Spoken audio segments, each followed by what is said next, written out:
Na inicijativu nacionalnih sovitoh nacionalnih menšinoh u Republiki Srbiji, Ministerstvo za ljudski i menšinski prava i društveni dijalog organizovalo tematični društveni dijalog kotriše odnoši na obrazovanje nacionalnih menšinoh u Republiki Srbiji. Radimo za decu koja se još nisu rodila.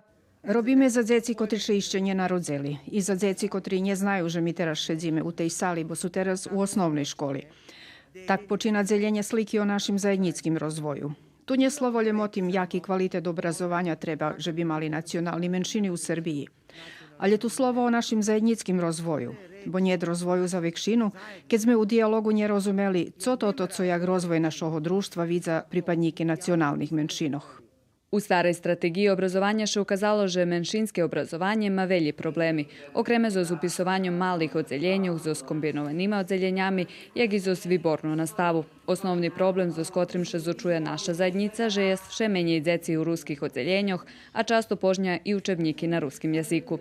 U novej strategiji daco vypravené, daco nie, ali nacionalni soviti še ne iste do toho dobre dali i pomogli Ministerstvu prosviti, že bi še toto vypravelo.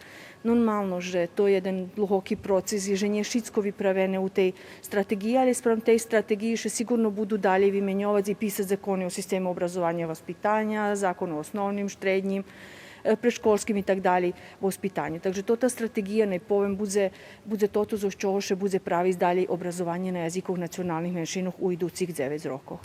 Na Shadski vyznačene, že potrebne obezpečiti zvekšu potrimovku nastavi nacionalnih menšinoh u osnovnih i srednjih školoh, jak i na univerzitetoh.